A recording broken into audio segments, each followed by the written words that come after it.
Hello, everyone. I'm Bub, your host, and welcome to All Things Politics. Let's get right to it. Tyrant Trump is flabbergasted by the protests erupting in Minnesota. The uprising in Minnesota in the wake of Trump's ICE mobilization and shooting death of mother and activist NICOLE RENEE Good has given rise to protests unseen before in the state. To give this issue more context and clarity, I'm going to drop some clips to share with you guys so that you get the gist of what I've gotten hold of and come to understand about this whole thing. All right.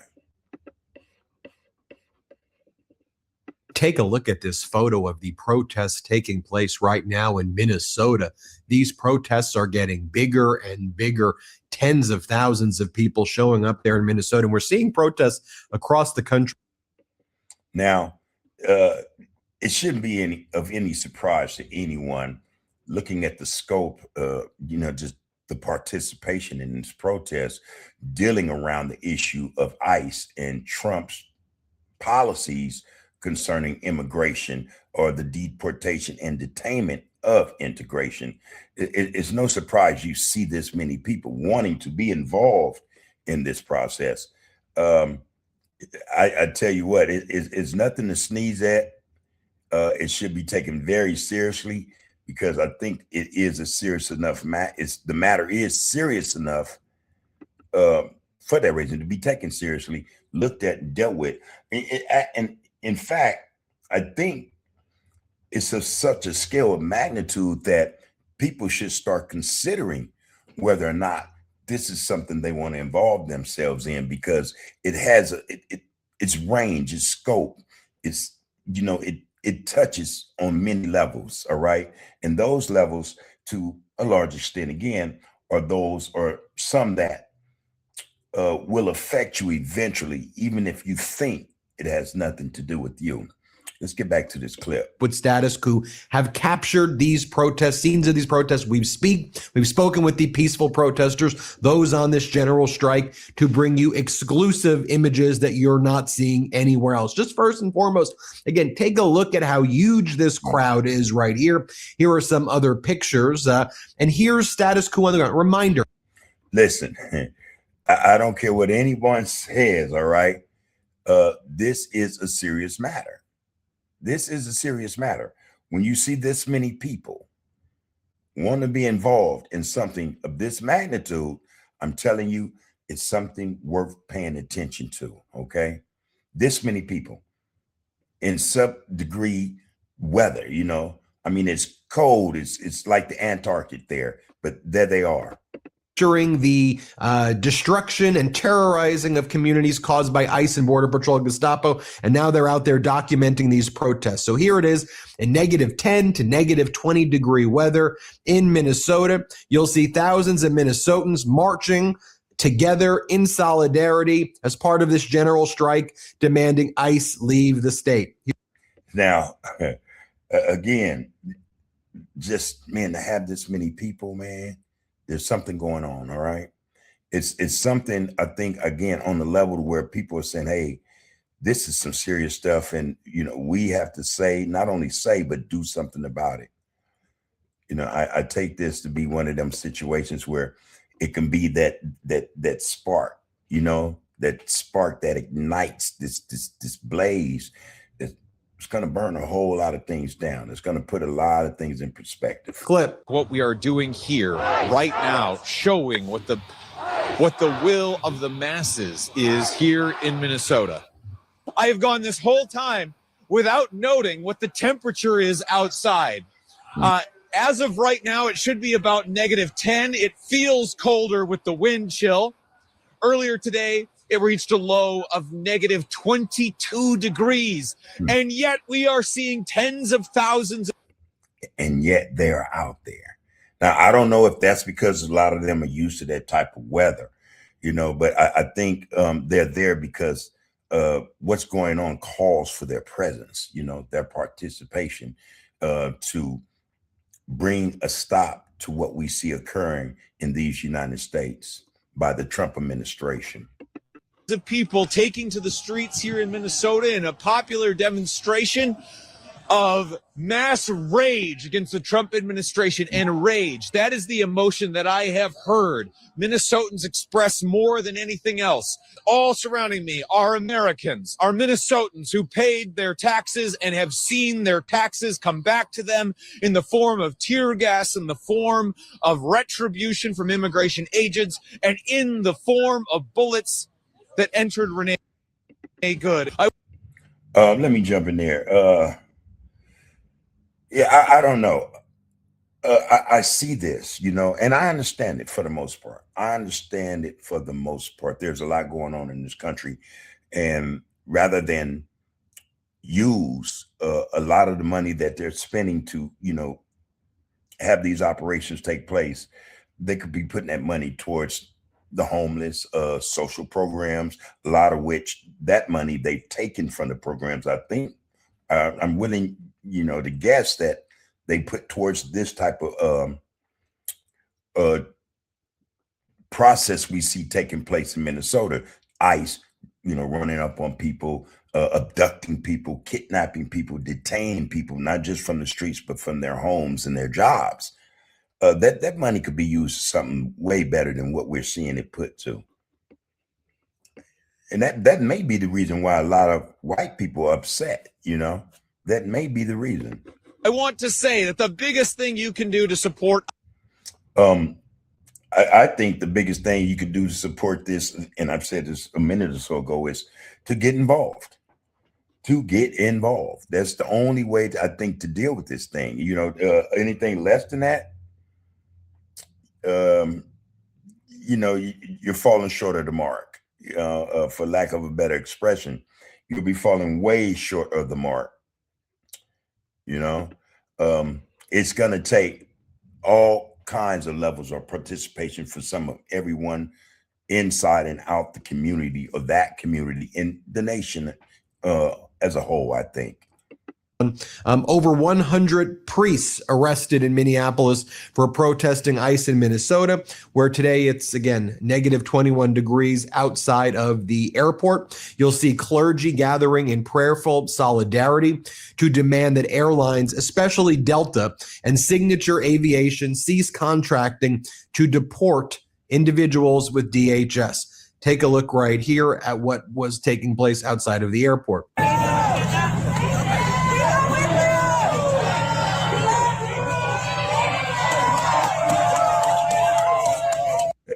For the most part, it's peaceful. For the most part, it's peaceful right now. But a lot of us know and understand that in order to change something that we find to be draconian or just an injustice, there's going to take more than that. There's going to take more than that, that kumbaya, we shall overcome type of mentality. It's going to take, not just boots on the ground, but hands on and fists on people, violence.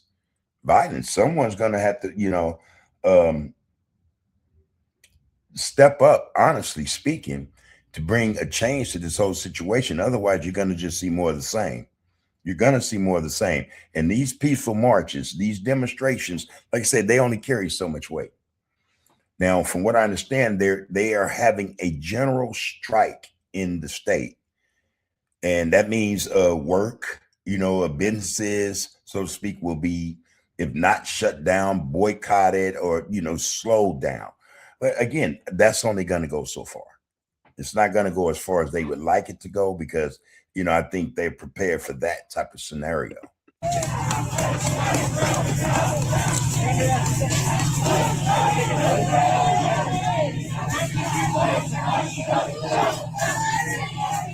Now, I'm going to go back to Minnesota. Clergy.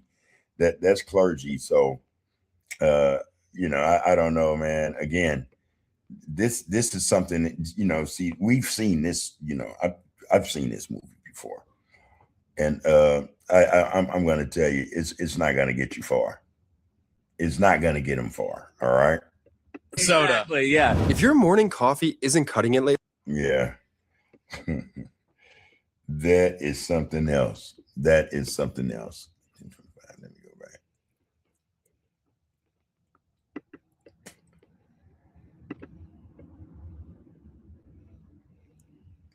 Now, check this out. Check this out. Listen, folks. You'll see clergy gathering in prayerful solidarity to demand that airlines, especially Delta and Signature Aviation, cease contracting to deport individuals with DHS. So that means then some of the major airlines are working with the Trump department or ICE, DHS also, and getting this thing done. So they're using the airlines to transport these people out once they're detained, kidnapped, or whatever, to whatever facilities, federal, holding facilities they have of Texas, Louisiana, places like that, so we'll see how this thing turns out. Take a look right here at what was taking place outside of the airport. Right here in Georgia at Meadow Creek High School, where there was a student walkout that just took place moments ago. Let's play it.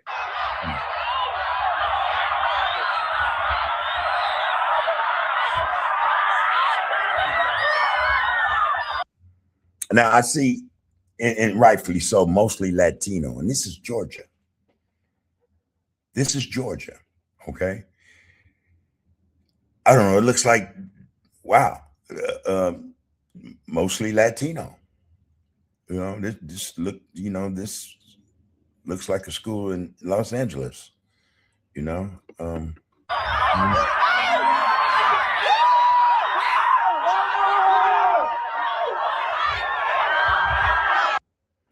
And I'm pausing because I'm trying to see other ethnicities in this crowd of young ones. That may be a young sister right there. That may be a young sister right here. But the Spanish sign she holding, could prove to be otherwise. She could be Latino. Next, going back on the ground with Status Quo News. Here you'll see some protesters in this minus 20-degree weather. You'll see icicles forming on people's eyelashes. Here, play this clip. Last I said last I checked, it was negative 24 with the wind chill. Okay, y'all knew it was going to be cold out there, so don't make like this is something hey, you weren't used to or didn't expect to occur. You've been out there and there's snow like that for a very long time, most of you. So I don't think that's something I want to air and talk about with the people right now. Check this part of the clip out. If your morning coffee isn't... Excuse me.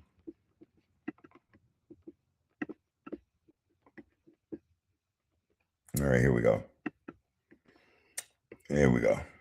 Kidnapping and murdering our people. Get the F out. Here, play this clip. Stop kidnapping and murdering our people.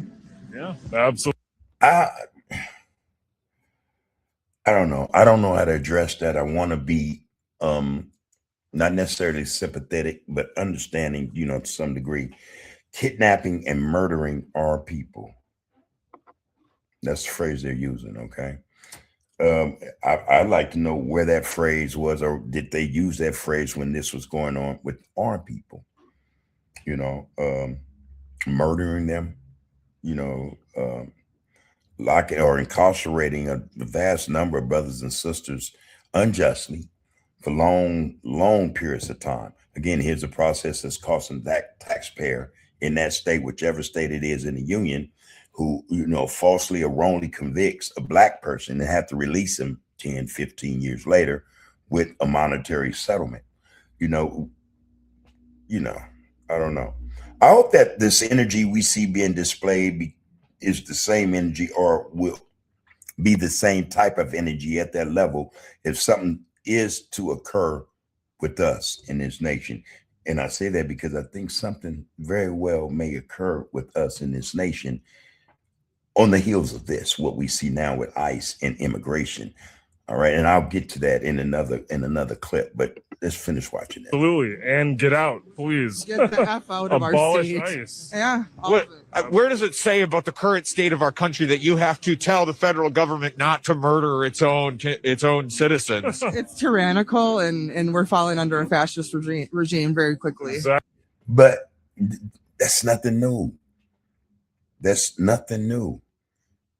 The country has been tyrannical for a long time. It's nothing new, Exactly correct. Couldn't have said it better.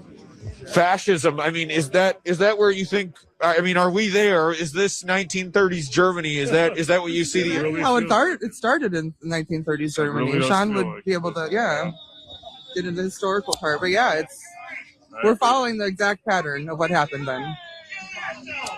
History repeats, and we're just letting it happen. I mean, we're not trying to let it happen, but the administration is, obviously. So that's why we're out here.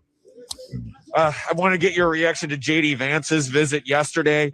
Came out here, tried to make ICE sound like the unsung heroes in what is happening out here in Minnesota. When you saw the vice president come out here and speak, use Minneapolis, the Twin Cities, as the backdrop for the propaganda that the administration is putting out, what was your reaction to what he had to say?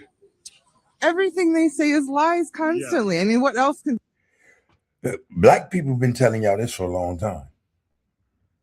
That 99.9% of what the government says to its citizens are lies. We've been saying this. We've been saying this. This is nothing new to us. Absolutely nothing.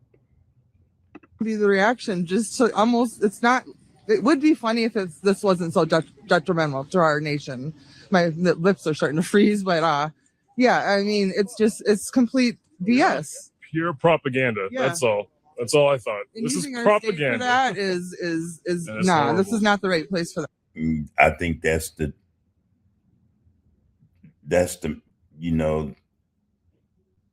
the makeup of the country. It's based upon propaganda. This country is based upon not just propaganda but lies, and for the most part, the majority of its citizens, the people here, do not understand that or even know it.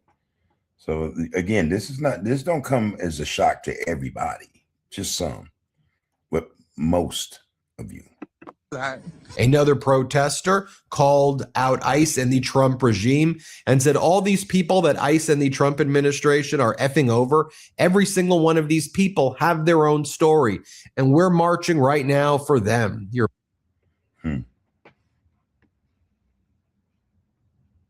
Yeah.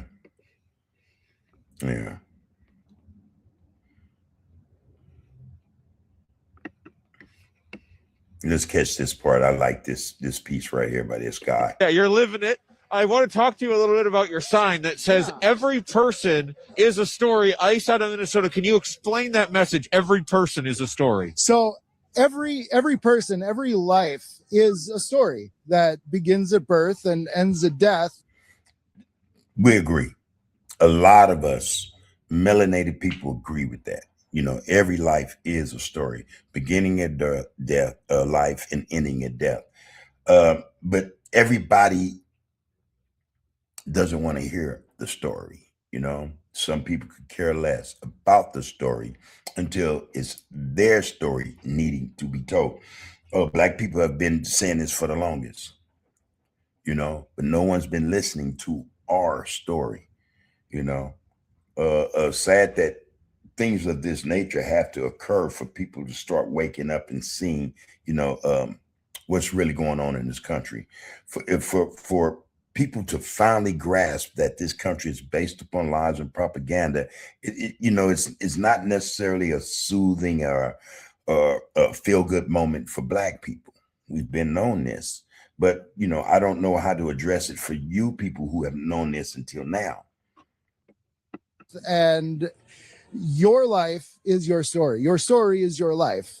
All of these people that ICE and the Trump administration are fucking over, every single one of those people is a story, and they've had their story interrupted. They've had their story, what's the word I'm looking for? Co-opted by this fucking fascist regime who wants people to do what they want them to do. And these people need to remember that these people that they're hauling off, these 5-year-olds that they're shipping to detention facilities in Texas, that child's story the story isn't fucked, the story isn't over, but that child's story is dark. And every person is a story. Every story deserves to be told. Every story deserves its chance to come to its rightful conclusion. to be honest, I was kind of between this message and, hey, Bavino, go fuck yourself. All right, we're going to leave that at that. But that's the gist of it, all right? That's the gist of it. Let's say that every life is a story, and I agree with that. Every life is a story, but why or who is it? Who's to determine whose story gets heard and whose story does not? What determines that? What factors are in play in society where or that certain stories get left untold on a mass scale? You know, who determines that? You know, why are certain stories of some stories more important than others? Why isn't it that people have not been listening to the stories being told for decades here in this country, for centuries actually, by those of the melanated persuasion? A lot needs to be answered and addressed, but one thing is for sure, we're going to end up rounding that corner sooner rather than later. This is All Things Politics, and we appreciate your time. Like, share, comment, and subscribe to this channel. It's a new channel, and we're looking forward to doing more pieces on politics all over. This is All Things Politics. Enjoy your day.